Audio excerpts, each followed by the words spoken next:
আলুটা আগেই আমি সেদ্ধ করে রাখছি, আজকের জিরা আলু বানাবো। এই ছুলে নেব, আলুটা কেটে নেব, তারপরে আমি জিরা আলু বানাবো আজকের। দেখো এই যে, দেখো আলুটাকে ছুলে কেটে নিয়েছি।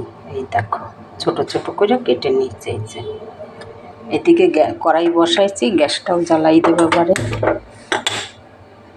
এই দেখো তেল দিয়ে দিচ্ছি, তেলটা গরম হলে দেখো তেলটা গরম হয়েছে, দুটো শুকনো লঙ্কা দিয়ে দিলাম। তারপরে এই দেখো একটুখানি জিরা আর একটু সর্ষে দিয়েছি, টেস্টটা ভালো আসবে। তারপরে আমি দিয়ে দেবো কারি পাতা। দেখো কারি পাতা দিলাম, গন্ধটা সুন্দর আসবে। তোমরাও এরকম করে খেয়ে দেখো জিরা আলু। এই যে দেখো আলুটা এবারে আমি ভেজে নেব ভালো করে। এই দেখো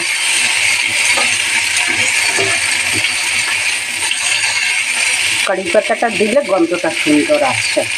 এই দেখো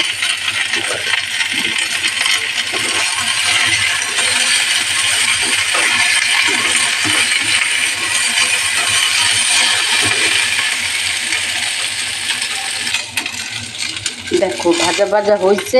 আমি উপর থেকে একটু হিং দেবো, হিংটা দিয়ে দিলাম, গন্ধটা সুন্দর হইবে। তোমরা ওই যখন শুকনো লঙ্কা আর জিরা ফোড়ন দেবো তাতেও দিতে পারো, অসুবিধা নাই। আমি একটু পরে দিলাম, গন্ধটা তাহলে সুন্দর থাকবে। এই দেখো ভাজা ভাজা হয়ে যাচ্ছে। এই দেখো তারপরে এতে আমি একটু দিয়ে দেবো, হালকা করে একটু হলুদ দেবো, বেশি দেবো না। তারপরে দিয়ে দেবো এই দেখো ধনের গুঁড়া, তারপরে দিয়ে দেবো একটু লাল লঙ্কার গুঁড়া, তারপরে স্বাদ মতো নুন দিয়ে দিলাম। এই দেখো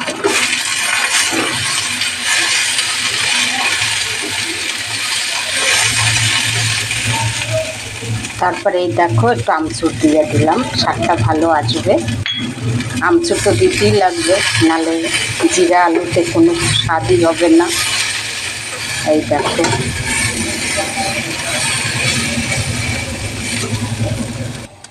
দেখো আমার জিরা আলু হয়ে গেছে, এবারে নামাই দেবো। এই দেখো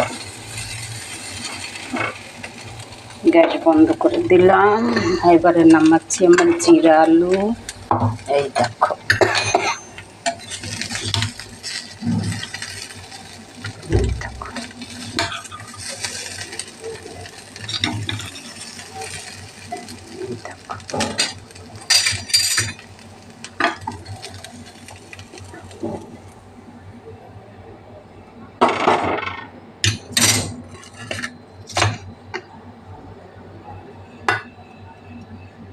দেখো তোমরা ওইরকম বানাই খেয়ে দেখবে জিরা আলু, আশা করি তোমাদেরও ভালো লাগবে।